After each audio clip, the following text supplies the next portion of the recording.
Dialing up pressure, North Korea tests long-range missile. North Korea has fired possibly its biggest intercontinental ballistic missile toward the sea, raising the ante in a pressure campaign aimed at forcing the U.S. and other rivals to accept it as a nuclear power and remove crippling sanctions. 3:25. Seoul, South Korea. North Korea test fired possibly its biggest intercontinental ballistic missile toward the sea Thursday, according to its neighbors, raising the ante in a pressure campaign aimed at forcing the United States and other rivals to accept it as a nuclear power and remove crippling sanctions. The launch, which extended North Korea's barrage of weapons tests this year, came after the U.S. and South Korean militaries said the country was preparing a flight of a new large ICBM, first unveiled in October 2020. South Korea's military responded with live fire drills of its own missiles launched from land, a fighter jet and a ship, underscoring a revival of tensions as nuclear negotiations remain frozen. It said it confirmed readiness to execute precision strikes against North Korea's missile launch points as well as command and support facilities. Linda Thomas-Greenfield, the U.S. ambassador to the United Nations, told reporters the United States requested an open Security Council meeting on the launch and looks forward to having it on Friday. South Korea's Joint Chiefs of Staff said the North's ICBM fired from the Sunan area near the capital Pyongyang traveled 1,080 kilometers, 670 miles, and reached a maximum altitude of over 6,200 kilometers, 3,850 miles. The missile was apparently fired on high angle to avoid reaching the territorial waters of Japan's Deputy Defense Minister Makoto Oniki said flight details suggested a new type of ICBM. It's an unforgivable recklessness. We resolutely condemn the act, Japanese Prime Minister Fumio Kishida said after arriving in Belgium for the Group of 7 meetings. The missile flew 71 minutes before possibly landing near Japanese territorial waters off the island of Hokkaido, said Tokyo's Chief Cabinet Secretary Hirokazu Matsuno. Japan may search for debris inside its exclusive economic zone to analyze the North's technology, he said. Japan's Coast Guard issued a warning to vessels in nearby waters, but there were no immediate reports of damage to boats or aircraft. A Japanese fisheries organizations released a statement denouncing the launch as a barbaric act that puts fishermen's lives and livelihoods at risk. South Korean President Moon Jae-in during an emergency National Security Council meeting criticized North Korean leader Kim Jong-un for breaking a self-imposed moratorium on ICBM tests and posing a serious threat to the region and the broader international community. The United States strongly condemns the North's launch, said White House Press Secretary Jen Psaki, calling it a brazen violation of UN Security Council resolutions that risks destabilizing the region's security. The door has not closed on diplomacy, but Pyongyang must immediately cease its destabilizing actions. The United States will take all necessary measures to ensure the security of the American homeland and Republic of Korea and Japanese allies, she said, referring to South Korea's formal name. In Brussels, Kishida and President Joe Biden discussed the North's launch on the sidelines of the G7 summit, stressed the need for diplomacy and agreed to continue working together to hold Pyongyang responsible, the White House said.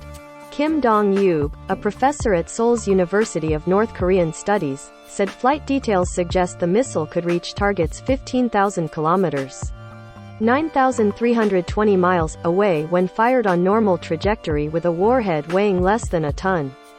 That would place the entire U.S. mainland within striking distance. Following a highly provocative streak in nuclear explosive and ICBM tests in 2017, Kim Jong-un suspended such testing in 2018 ahead of his first meeting with then U.S. President Donald Trump. North Korea's resumption of nuclear brinkmanship reflects a determination to cement its status as a nuclear power and wrest badly needed economic concessions from Washington and others from a position of strength, analysts say. Kim may also feel a need to trumpet his military accomplishments to his domestic audience as he grapples with a broken economy worsened by pandemic border. Despite economic challenges and technical setbacks, the Kim regime is determined to advance its missile capabilities, said Leif-Erik Easley, a professor at Solswa Women's University. It would be a mistake for international policymakers to think the North Korean missile threat can be put on the back burner while the world deals with the pandemic and Russia's invasion of Ukraine. The Biden administration's passive handling of North Korea so far, while it focuses on Russia's invasion of Ukraine and an intensifying rivalry with China, is allowing more room for the North to dial up its testing activity, some experts say. The administration's actions on North Korea have so far been limited to largely symbolic sanctions imposed over its recent tests and offers of open-ended talks that were rejected by Pyongyang. It was North Korea's 12th round of weapons launches this year and came after it fired suspected artillery pieces into the sea on Sunday. The North has also tested a variety of new missiles, including a purported hypersonic weapon and its first launch since 2017 of an intermediate-range missile, with a potential of reaching Guam, a key U.S. military hub in the Pacific. It also conducted 2 medium-range tests in recent weeks from Sunan, home to the country's main airport, that the U.S. and South Korean militaries assessed to have involved components of the North's largest ICBM. The Allies had said the missile, which the North calls HWASONG-17, could be tested at full range soon. Those tests were followed by another launch from Sunan last week. But South Korea's military said the missile likely exploded shortly after liftoff. North Korea's official media insisted that the 2 successful tests were aimed at developing cameras and other systems for a spy satellite. Analysts say the North is attempting to simultaneously advance its ICBMs and acquire some level of space-based reconnaissance capability under the pretense of a space launch to reduce international backlash to those moves. That launch may possibly come around a major political anniversary in April, the birthday of state founder Kim Il-sung, the late grandfather of current leader Kim. The North's previous ICBMs demonstrated potential range to reach the American homeland during 3 flight tests in 2017.